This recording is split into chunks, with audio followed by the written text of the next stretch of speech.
As far as we know, Gladys Berejiklian has never herself participated in, or is otherwise criminally liable for ending the life of any human being. All claims made in the following podcast to the contrary should thus be interpreted as metaphorical allusions to the effects of her policies.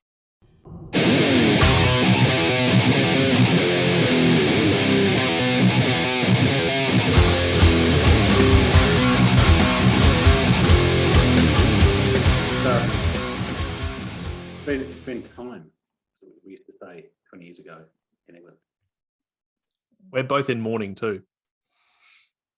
Oh yeah, well that's right. So, but extraordinary chance. Like this has nothing to do with the fact we're doing a new episode, but we have both of us had teams in the grand finals, like the respective grand finals of the football codes that we follow, the National Rugby League and a game they call football, which is played on a cricket oval, I believe. Yeah, some obscure game. Yeah. So that's and we both crashed out in the grand final. More dramatically, I think, in your case, I didn't actually. Although I made some token effort to watch the AFL grand final because James's team was in it. It's absolutely horrific. Absolutely horrific. Yeah. But I'm was still recovering. You've had less than 24 hours. Well, that's right. No, we just. I mean, like it's. It's been really. It's really raw for me. I mean, I don't know what because we didn't have. I take it that it was traumatic for you because you kind of got ahead and then you like absolutely was smashed in. I guess both the second of the two last quarters, Q3 in like the last quarter and a half, we were absolutely spanked, but in a manner that is almost unheard of. Like it was unprecedented. It was absolutely traumatic in every way whatsoever. And I'm literally still recovering, and this was like 8-9 days ago, and I'm still in deep mourning. Because our game came down to the wire. Yeah, yours looked in a way like a good worst. Game. Yeah, I don't know if I go that far, but yeah, it was only clear that we were going to lose like in the last 3 minutes, and because we had. And it was tough. But this, in a way, I find it. I don't know if it's easy to bear, but it's one of those games. And there's a lot of games like this in the regular season, certainly in rugby league, where the points margins are much smaller. Yeah. Where it's like, well, that's pure chance. Like one tiny thing that it's any single refereeing decision in that game had gone a different way, like the outcome would have been different. And so there's no kind of real logic to it. It's not like, Penrith were the better team, that's why they won. It just pure chance. It's horrific stuff, and that is losing a grand final in that manner is my absolute nightmare. So obviously, there's traumas associated with losing in a big way, like we did. But if it had been, a goal after the siren or something along those lines, I'm not sure if I'd ever recover. Yeah. But here we are. I don't know. Like I feel like if we'd been smashed, it would have been easier. Yeah. It's like I guess what you're saying. I'm not sure about that. I don't know. But haven't had to deal with it. Yeah. Here we are. Still existing. Still going on. Plodding on. No, go on. What is that Zoom background with the wolf in it? Like what you use for teaching? Sometimes depends. Yeah, it depends on my mood. Based as F. Yeah, there's various pedagogical reasons. No, there's not. It just depends on my mood. Yeah. What other moods do you have? Like this is your like if you feel black metal. What are you? That's what I'm feeling. Aggressive. What? The wolf. The wolf is there to scare away my children. The children. Your children. My children. That's right. Yeah. And what's the other background? Like you put up like a clown or something if you're in a good mood. Yeah. No. I have a few. I have what's that bizarre animal? I can't even remember what its name is now. No, it's not that one. I actually can't even think of its name, but it's one of those absurd animals that you can't believe is real, and it's sitting under a waterfall. I'll have to think. I can't think of it now, but it's. Is it a dragon? No, it's not. No, but the kids love it. I don't know why they do, but they do. But what do you use for black background? You just I've got blur it out. I've got the blur on at the moment, and before that, I mean, my background here, like I my home office, the back is just like it's a white blind which is drawn down over the windows behind me. Right. So it's pretty much neutral backdrop anyway. But there's always like a little bit of something in there, like the lens is slightly too wide, so there's like always like a little bit of something going on. But yeah, I don't really fuck with backgrounds. Yeah, I tend to not. Generally, I haven't in the past either, but this has changed over the last few weeks. The real question here, Mark, is how do you feel to be back on the pod? How are the feelings? I feel good. I mean, I feel like it generally is. I was thinking about this in advance of our conversation today, and it did occur to me really what this is about, why I have called this meeting, is that the stuff is happening and I want to think it through. And that's always been what the podcast has really been about, utility-wise. Like, I will upload the episode, people will be able to listen to it. But, we have a pretty small audience, and goodness knows how kind of vestigial that audience is at the point in time when we haven't done a podcast in 8 months, whatever it is.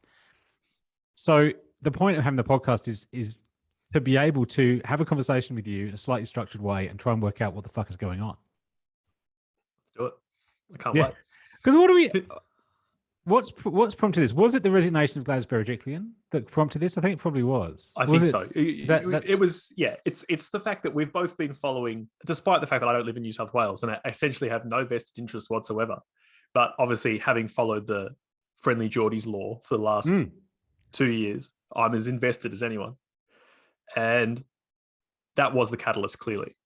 But it also followed, I think the further catalyst came this morning with Johnny B also resigning. But that's pure comedy. I mean, as Geordie's tweeted today, so we've got already name checking Jordan Shanks, comedian, Friendly Geordies on YouTube, Facebook, Twitter, etc.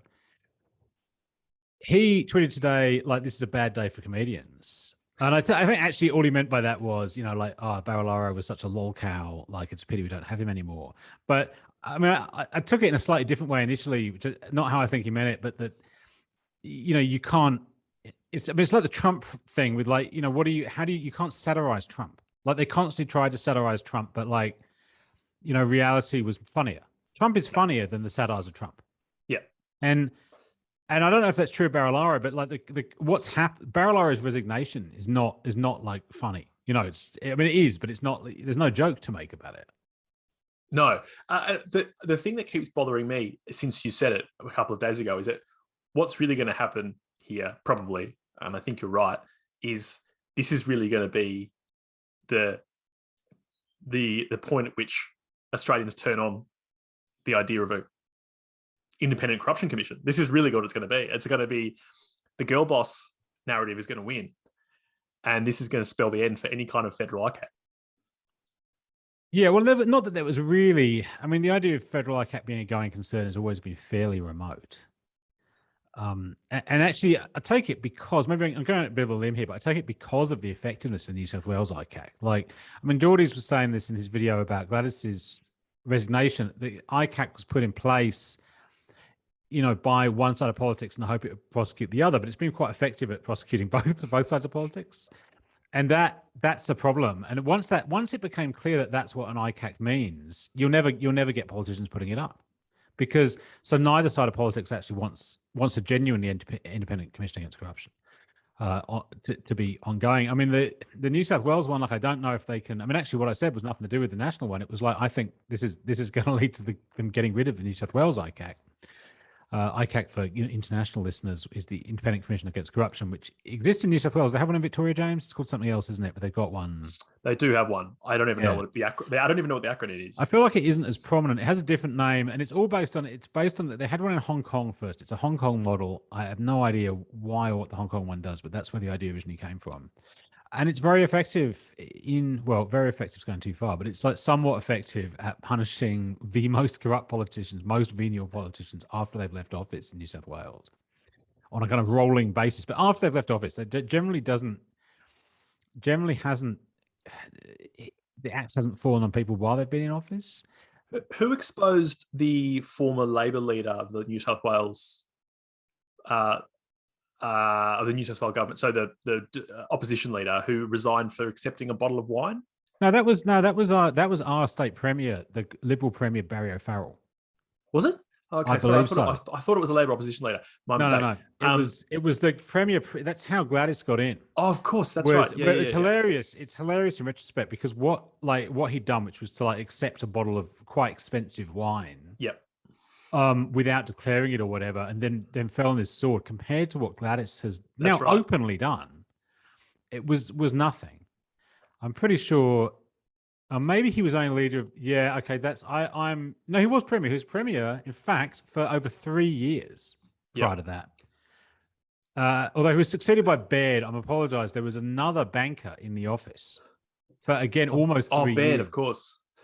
Yeah, I don't know how I forgot about that since I was living in New South Wales for the entirety of his office.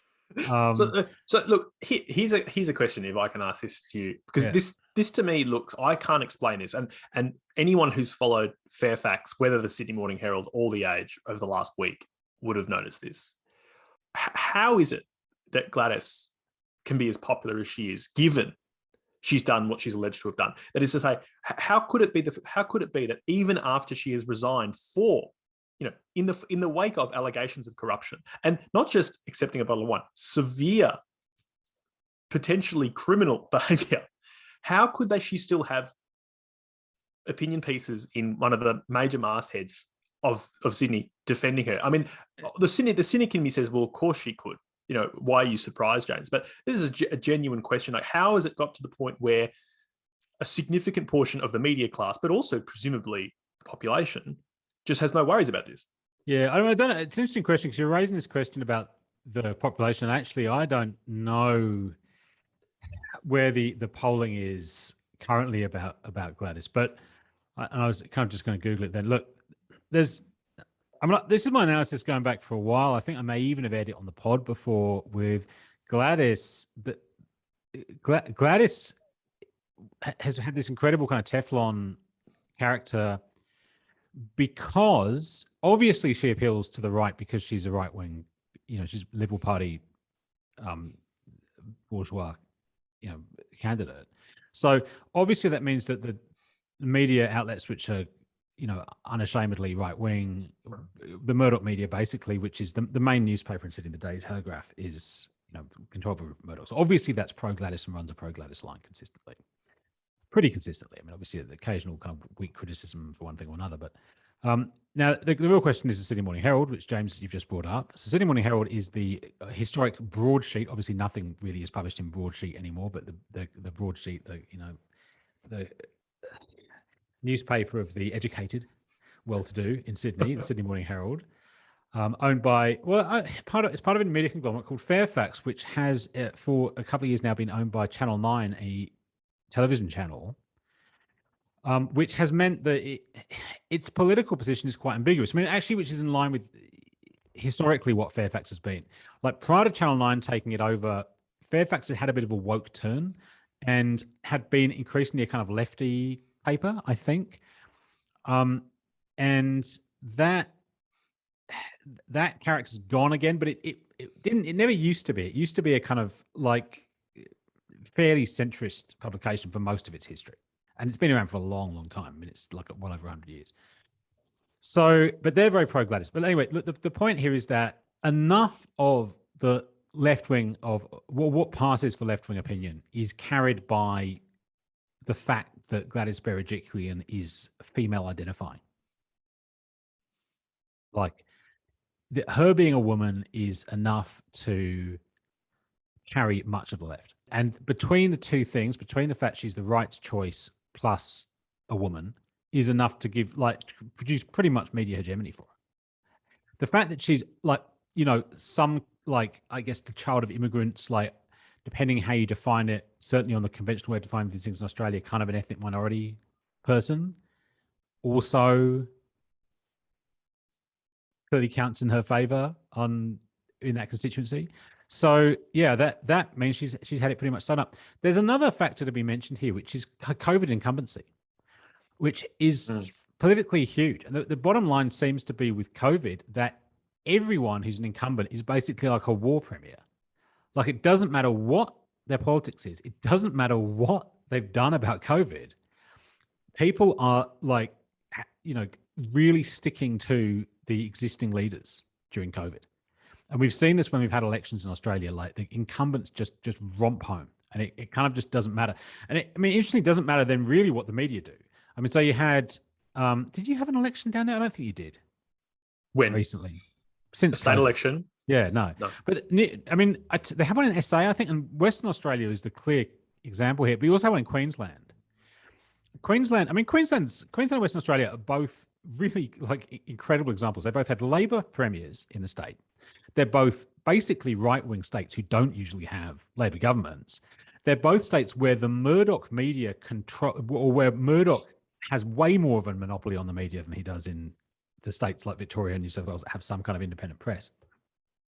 Despite these features of the thing, and they had these, Palaszczuk, as she calls herself, and Mark McGowan are both premiers who were really quite hard, had very hard measures, were hugely criticised in the press for their hard measures, much like dictator Dan down in Melbourne.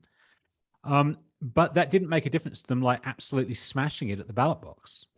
So it's not, I mean, actually, all the indications are, and this I think is ultimately why Gladys is popular, and it is absolutely eye-watering. I mean, this is the point at which we have this is what led us into the studio, so to speak. Not that we actually have a studio, but like into this Zoom call, recorded Zoom call, because like it's just absolutely mind-boggling for me to go on Facebook and see all these normies on Facebook pages going, thanks Gladys, she has saved us from COVID.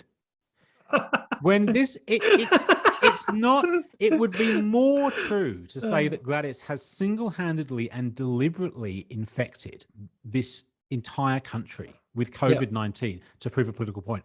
That would be, I'm not saying that is the absolute little truth, but that is more true than saying what I've seen people saying, like Gladys has saved thousands of lives. Gladys has blood on her hands. She is up to her elbows in the blood of dead people that she has killed. And not only has she killed people, because obviously, apparently, as far as I can work out from Facebook at the moment, it's very popular to be pro-death. Also from Twitter, whether it be like the insane people who can't spell on Facebook, or it be people who read Giorgio Agamben on Twitter, they all seem to just love the idea of being wiped out by a plague.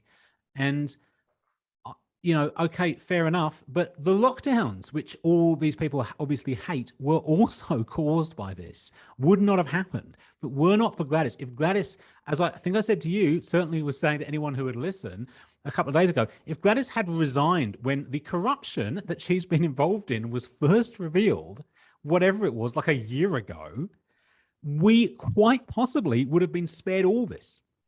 Yeah, I think this is one reason, and I think again this is one of the reasons for the pod, or reanimating the pod. It really is this. I mean, I think I have this experience a lot, and I presume you do too. But this idea in which what the majority of people tend to be saying seems to have absolutely no connection at all to what's happening empirically, and I mean that in the most like banal sense of the word. When you see people sort of lauding Gladys and others, it flies in the face of what is actually happening in the world. It's totally beyond any understanding. And I think there's a lot of things at play. But as you say, Gladys literally has blood on her hands insofar as she relented to this business interest death cult, essentially, predicated the whole COVID debate around these false binary choices between X and Y, neither of which were, the only legitimate choices by any means, whether it's locking down forever versus opening up to everyone, all these kinds of pseudo choices. And it was those, and this is all the result of business lobbies and all of these vested interests. And she relented to this, whether out of cowardice or ideology or both or whatever. And to see people even giving her one iota of respect, to me, is just, I just don't understand it. It's completely beyond any comprehension. And to me, it's the kind of one of the most striking examples of just off chops nonsense that I've ever seen, and I can't account for it other than the fact that most people are either me or others have completely lost the plot. There's a lot in what you're raising there, James. So, because unfortunately, you're raising a very general philosophical question, which is a really interesting one, and I'm not sure what to say about it.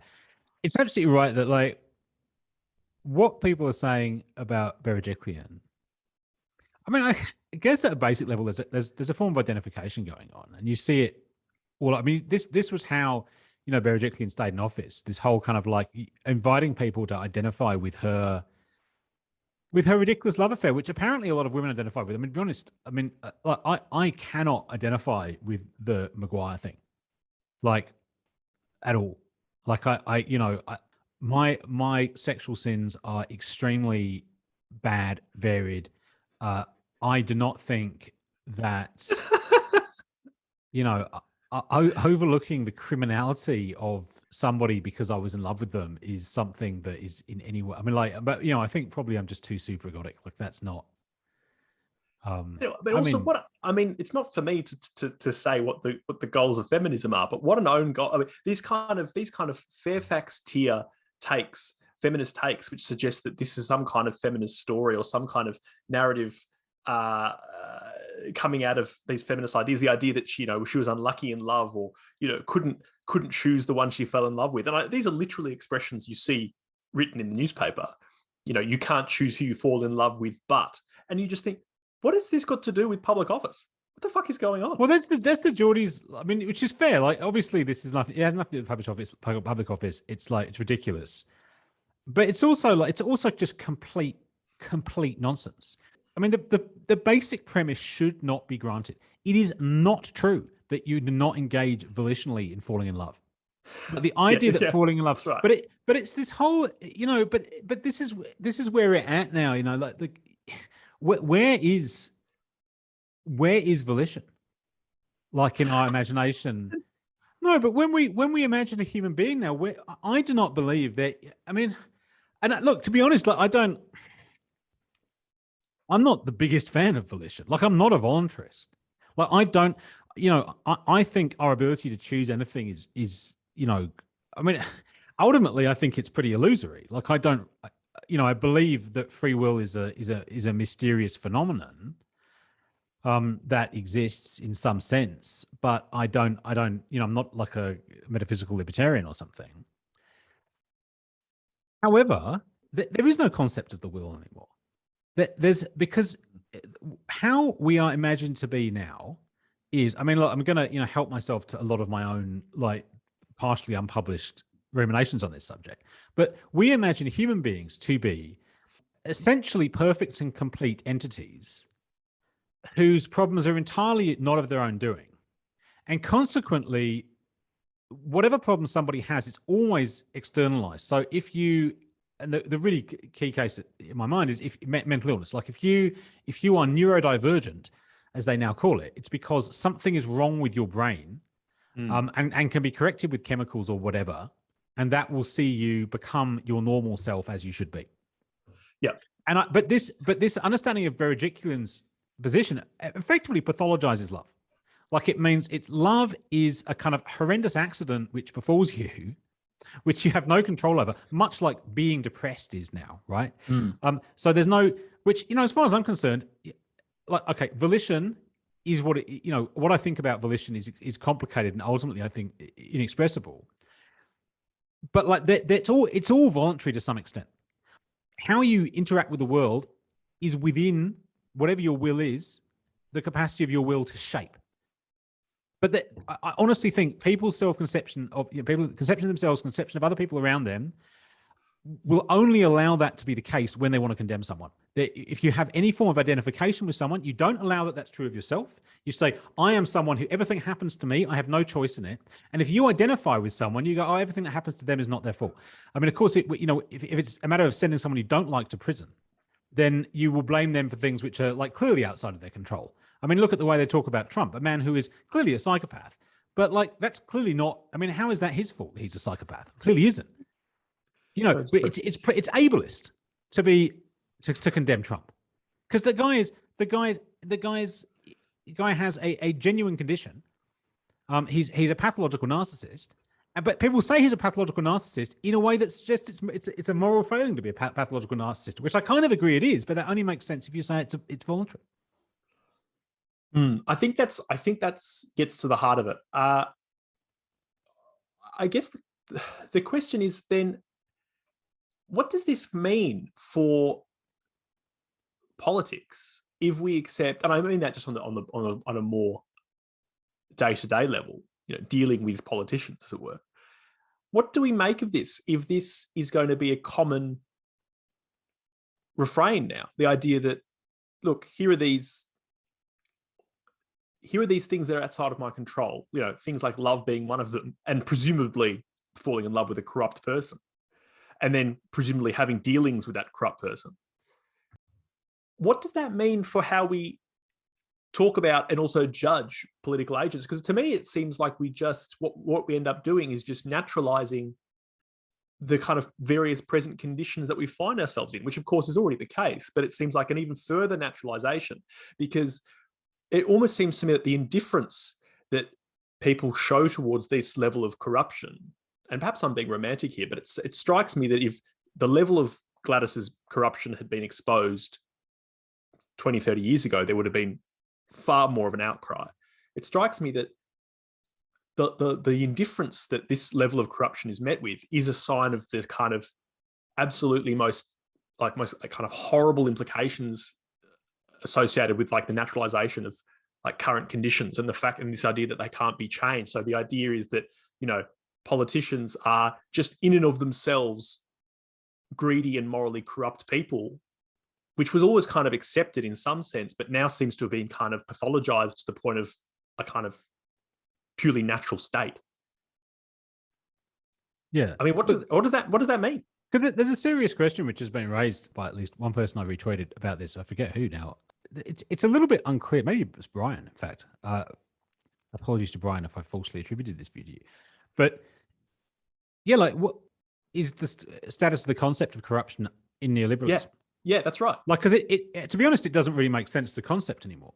You need to have an idea of a system, where, avarice is kept at bay. Mm. Once you have neoliberalism, like, none of it makes any sense. I mean, ultimately it'll all crack up. Like, the thing that comes to mind is like drugs, right? Like, okay, they're still, like, a lot of drugs are still illegal for now, but surely that's like moribund. Like, surely it's only a matter of time before they just legalize them all and turn them into commodities. By the same token, I mean, yeah, what Gladys has done, what's the difference? I mean, one thing we're seeing with Barilaro did this like more blatantly actually than Maguire. Maguire got caught doing shit, which is really trivial and incompetent. I mean, it's so funny because he's just like couldn't even do it properly. Like, he's like bragging. I mean, he's on the court on the phone bragging to Gladys that he's like was gonna like make a few grand on some kind of. It was absolutely pitiful. Like, yeah, just most pathetic, sweaty fat man. That's the other thing too, is like the levels of like the amounts of money we're talking about in these levels of in these corruption cases are so kind of pitiful.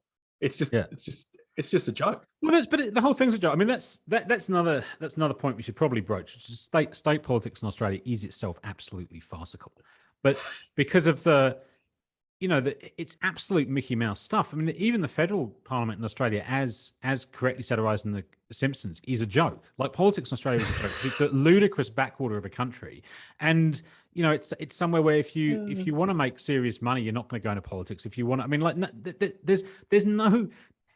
there's very little conveyor belt for like people who are at all serious or talented. Like, we occasionally get one through various means, but basically people who have serious ambition or talent are not going into politics in Australia. And Scott Morrison is perhaps the best example of this, because he is someone who, clearly did have the desire to become Prime Minister of Australia, and was able to fulfill this, but he's pathetic. Like, he's a pathetic guy who couldn't have made it in the private sector. He's a classic third tier talent. Yeah, he's a joke. I mean, the exceptions are like, so Ruddy is an exception to this, and he's an exception to this because he's an Australian who was a career diplomat. So he actually did have some serious ambition, but that led him to the prime ministership and kind of beyond it. The other really important exception, interesting, is Turnbull, who's a guy who basically was so successful, made his money in the private sphere, and was like, okay, fine, I'm just going to have a crack at doing politics now as like a hobby. So that was, I think he was reasonably good. Although, I mean, the problem with him is he was so, like, he actually just wanted, ultimately was just a CV filler who wanted to put Prime Minister of Australia on his CV, and ultimately was willing to just to do whatever he needed to become Prime Minister. So actually did nothing good in office. Rudd is the only good politician, it's risen to that office in this century. I feel like I've got off the topic, but I was going to say something quite different.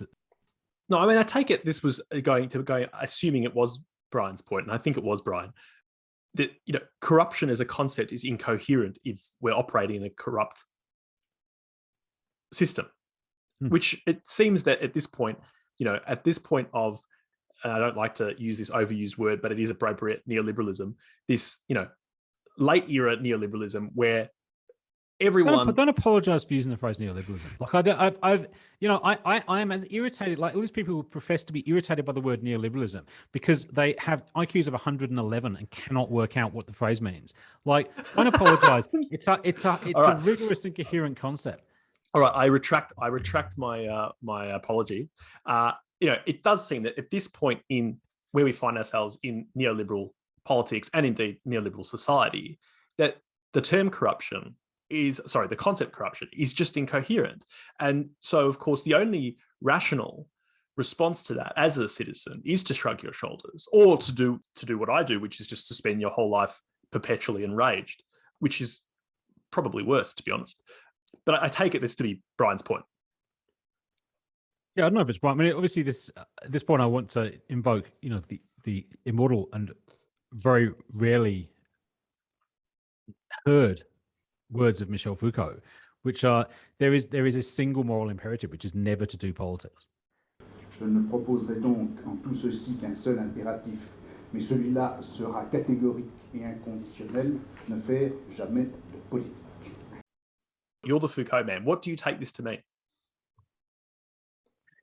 I kind of forget what I've written about this now, which is quite substantial. Look, eyeing the book on my shelf, like, what did I say? I'm constantly getting like robotic spam calls, like, the recorded voices telling me that, sorry, that was my phone going. What are they spamming you about? I don't know what they claim. It's like a recorded American robot voice telling me I've been found guilty of drug smuggling or something. I need to send $10,000 to their Steam account. Checks out. I don't know. Anyway, that's literally 80% of the phone calls I receive now. Like that. Steam account. Well, because to be fair, they don't do that's the Nigerian scammers who email you. Not that I really get those anymore, but that was because they always want like Steam vouchers, and they try. Like, you go to this. I mean, whom's among us? Yeah. If you go to the supermarket now, like, which I haven't done because of lockdown and my fear of coronavirus for the last month, but if you go to the supermarket, they have like at the till they have. The self-service tills, they have like a notice up saying, if someone tells you to buy like Woolworths or Coles vouchers because of government debts, like, don't do it. Don't do it. People, because the guys are telling you, because those apparently, it's really funny because it's not like they're using crypto or something for this shit. It's like they use like vouchers, which are like the new form of transformable currency, untraceable. Like you buy someone Coles vouchers and they can then launder the money. I was about to say something more sensible, which is about Foucault. Look, I mean, I guess there's one way of reading this is, and this is, the kind of continual argument I have, or misunderstanding I have with people, who've been reading more recent French thinkers. But like, Rancière and Badiou have this concept of politics that is more or less the exact opposite of what Foucault's talking about here. Like when Foucault says politics, he means like the politics of the state or something like that. That would be like one way of understanding it. Like, he's against politics that has to do with like the state, but he's perfectly, he's on board clearly with politics, which is like about the resistance of the people to the state or something. Right. That's which is what like someone like Badiou or Rancière would deem that to be the only true politic. But that is not what that's not what anyone else means by that term, or what the term means in my view, since it's clearly derived from the word polis. And then you have this problem in Rancière that he has to introduce the term police to mean what anyone else would call politics, and not what anyone else would call police, because he's reserved the word politics for what is called politics by people on the left, but is not what most people when they say politics, they mean like politicians and stuff like that. Anyway, but I would at this point certainly read, and I mean this goes back to our last episode of Metacritique, I think, which was the kind of really black-pilled one. I think, or politically black-pilled, I think that's what I said at the time. Like, I think any form of politics is clearly, I want to say bad. Engagement in politics, even if it's like absolutely anti-establishment, anti-state. I mean, I feel we see enough evidence of this now, is like, I mean, what is it? It's like certainly in the current situation, it's like a kind of crazy cope with the situation we find ourselves in, because none of this posturing, doesn't matter how radical, philosophically, politically radical it is. Like, I mean, even if we talk about like Amy Therese or something, we talk about the post-left people critiquing the left from outside and pointing out that the left are part of the establishment, which is like a perfectly accurate analysis, I think. In a way, I've been saying this for a long time, but what are you then doing? Like, if your point is then to say, well, there is some other politics is possible, which is more left-wing than you can possibly imagine. Well, that's like, I mean, just total metaphysical speculation. So if we have to spell this out a little bit, so if we take it to mean, to take your extension of Foucault's point, which is to say something like politics is bad, right? So by which we mean something like politics, i.e., the state or the machinations of the state is bad. Now, do you mean bad simply as in not desirable, or do you mean it as in actually deeply corrupted? Do you mean evil? Do you mean it actually, for example, reinforces the violence of the state, et cetera, et cetera, et cetera? Yeah. So what's the issue here? Because I'm thinking more along kind of, and we can talk about this in a second, but I'm thinking more along the lines of maybe Adorno's lines, which is kind of, total pessimism, but also like refracted with a kind of essential optimism. But I'm interested to know what you think. Well, I mean, I don't know if I'm really teddy-pilled on this, but I think I think that they kind of some kind of combination of pessimism and optimism is called for, but I guess exactly the coordinates we may disagree about. Look, it's a really good question, James, and like the fundamental issue here is, as far as I'm concerned, from the Foucauldian perspective, it's about complexity and the attempt to rationalize what is incalculably complex, namely society.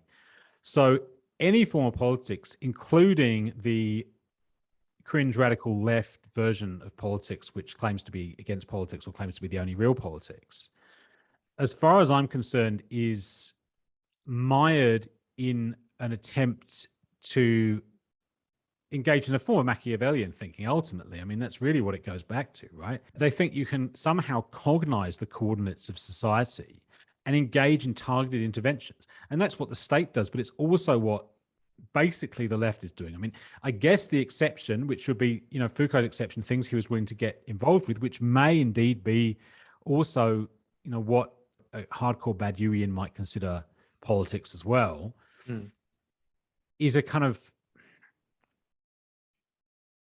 embrace of a spontaneous resistance, which is not premised on rationalization. And I think it's probably fair to say that like Badiou's account of politics does escape that.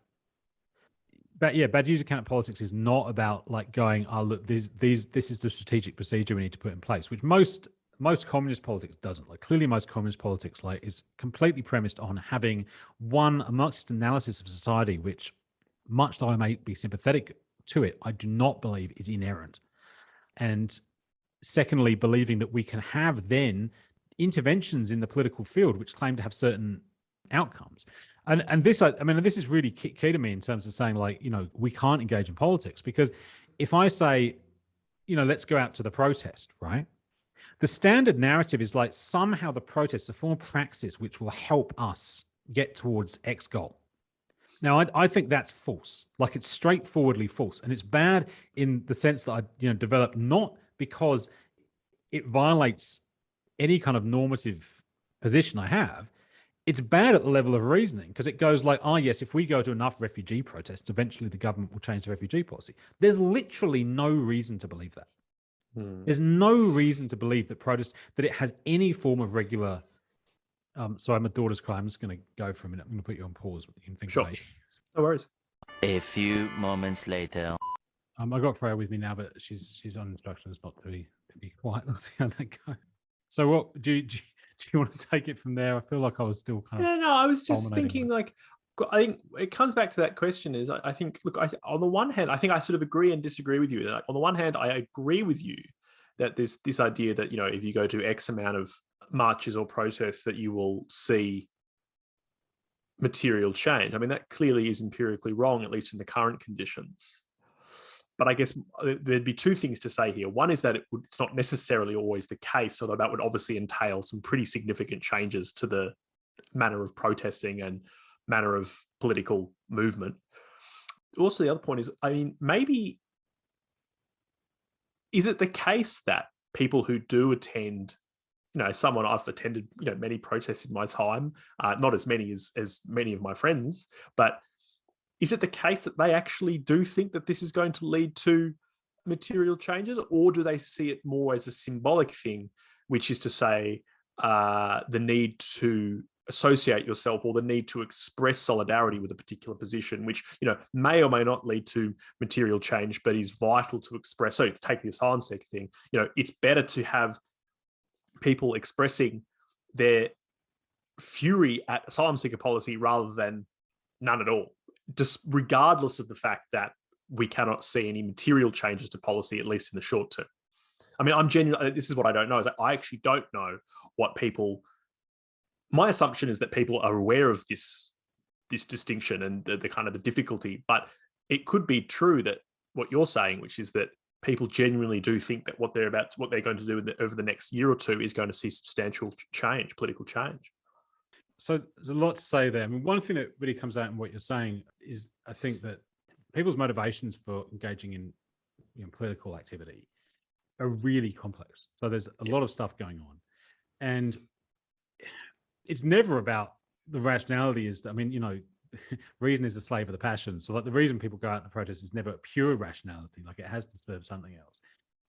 I feel fairly sure that people are not in general aware of these distinctions. That's the only thing you say that I think I really disagree with. I don't think most people have any clue the distinctions are there.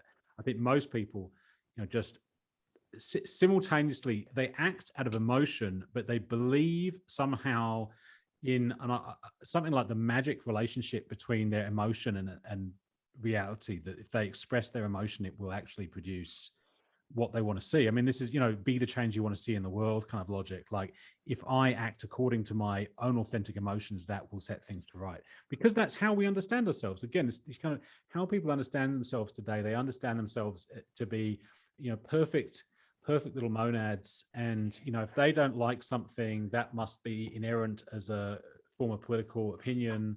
There's no strategic analysis needed, and that if they express how they feel, then that will have political consequences, because that is the true expression of their feelings, and that is the most important thing in the world, is to express.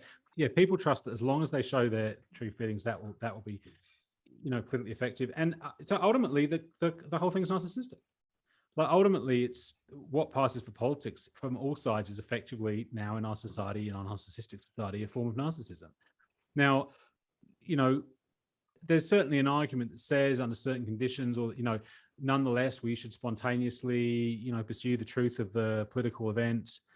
You know, this supposedly escapes from narcissism because the subject that's invoked by the event is not an individual subject, that it's a subject greater than oneself, and by participating in that political subjectivity, then I'm talking about Badgie's schema here, but by participating in that subjectivity, we actually become part of something larger than ourselves.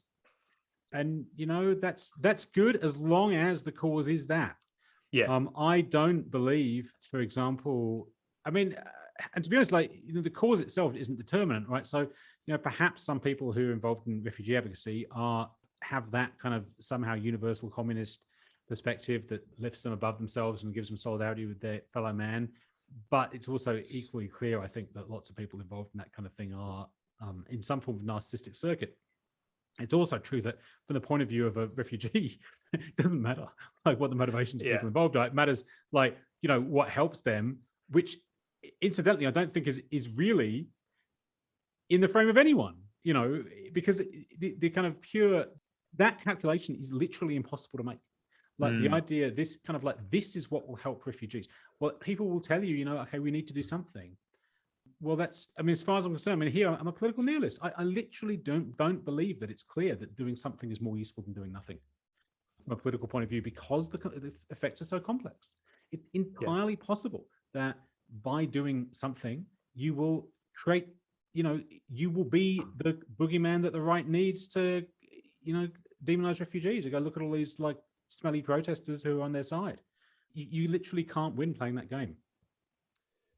Yeah, I'm sympathetic to that, but I think just because of the slightly different positions we have, I have to hold back from that final conclusion. But I have to say, I mean, I'm sympathetic to the broadly Berejiklian position, I guess, but I'm slightly more, to use your expression, teddy-pilled, insofar as I basically think that, a form of total pessimism refracted through a form of optimism that thinks that, and as you say, I guess it's really a way of different ways of dealing with the radical uncertainty of the political situation, which I agree with completely. I think to go back to one of our earlier positions, which is that no one has any idea what's going on. I agree with this, but I think out of that, the fact that things are so odd and things are so complex, that things can change and things can happen that are unexpected.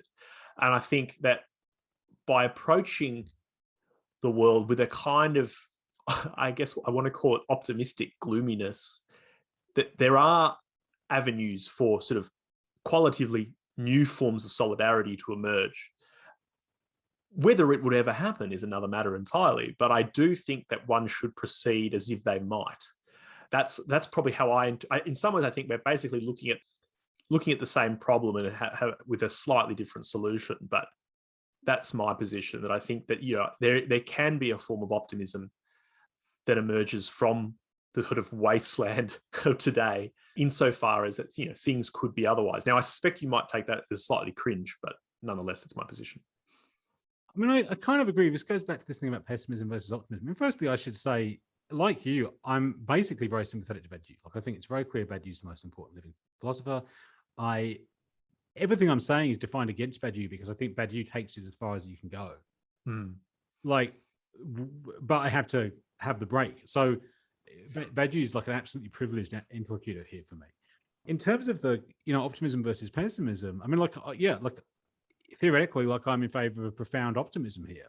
But it's I mean, in here, again, like this shows the reference back to Badiou and what's been happening in France. But it's like my position is kind of Meillassourian, like referring to Quentin Meillassoux philosophy. Meillassoux is a kind of post-Badiousian, like younger generation of philosopher in France.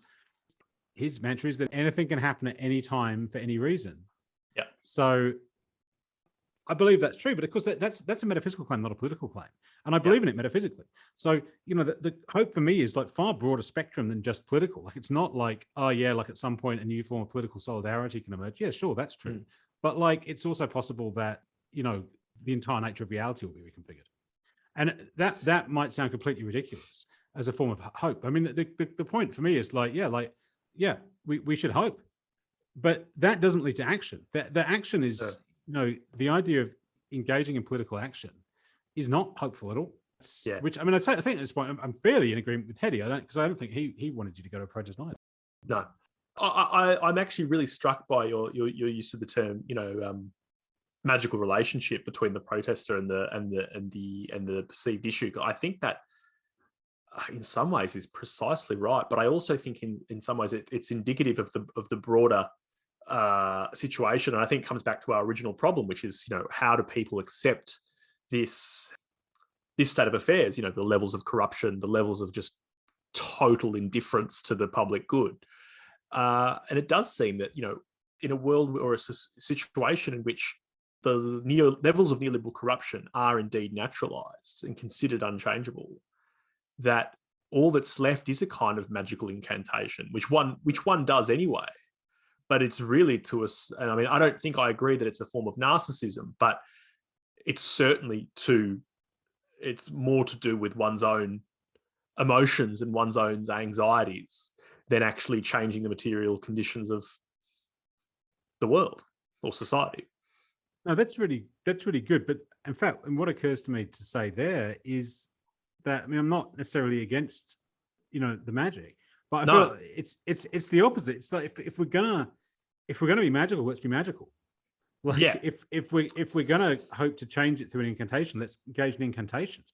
Let's not kid ourselves. I mean, the problem with politics and why it's so cringe is precisely that it's like a religious urge manifesting in a secular manner by people who are in denial about what they're doing. So, Yeah, like, no, if we're gonna be in a cult, let's not be trots. let's join a religion. Like, that's the point at which you're actually engaging. You actually self-consciously know that you're engaging in a form of subjective function that is about, you know, all the things it's about, not that sublimates itself under some, you know, dubious historiography, which makes you the actor in history and says, you know, you're the Messiah, because you're not. Where's the lie?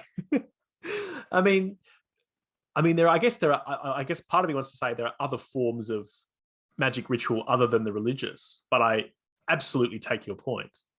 And I take those are like blasphemous and pagan. That's true. That's true. I mean, I guess the problem here though is, and like again, as you know, part of me is sympathetic to this take.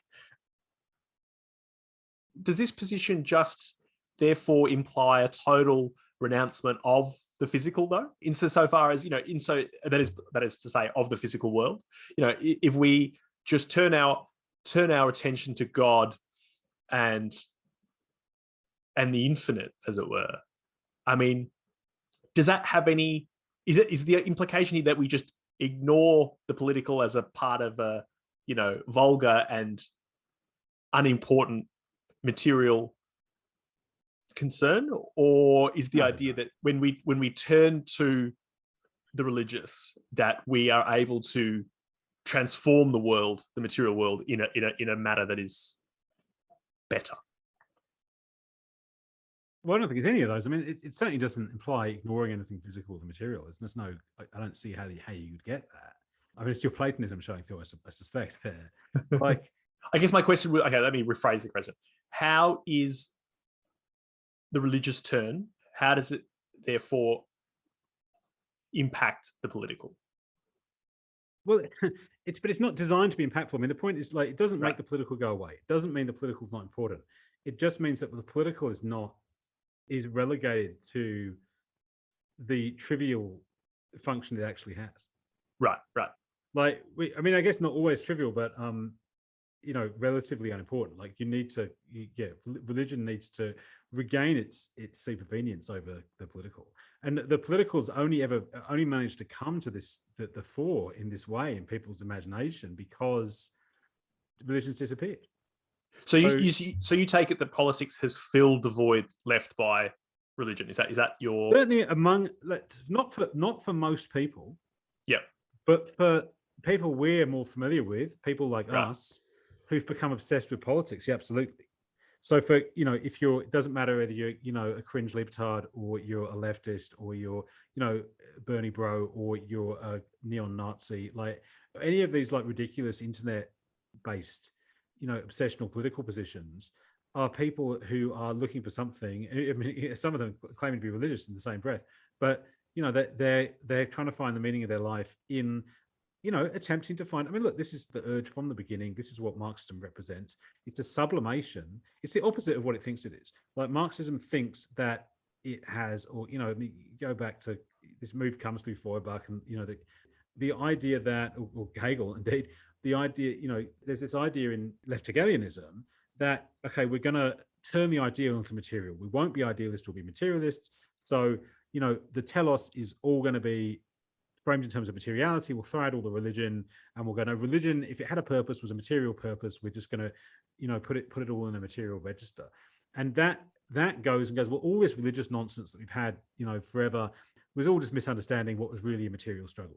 You know, really, my claim is something like historical materialism is the opposite of what it thinks it is.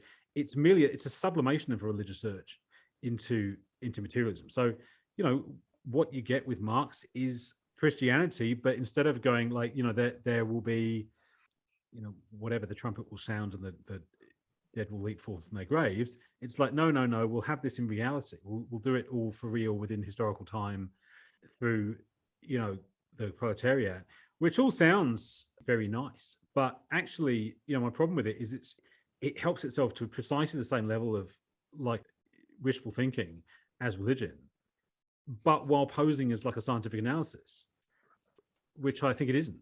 And, I don't think it's going to happen.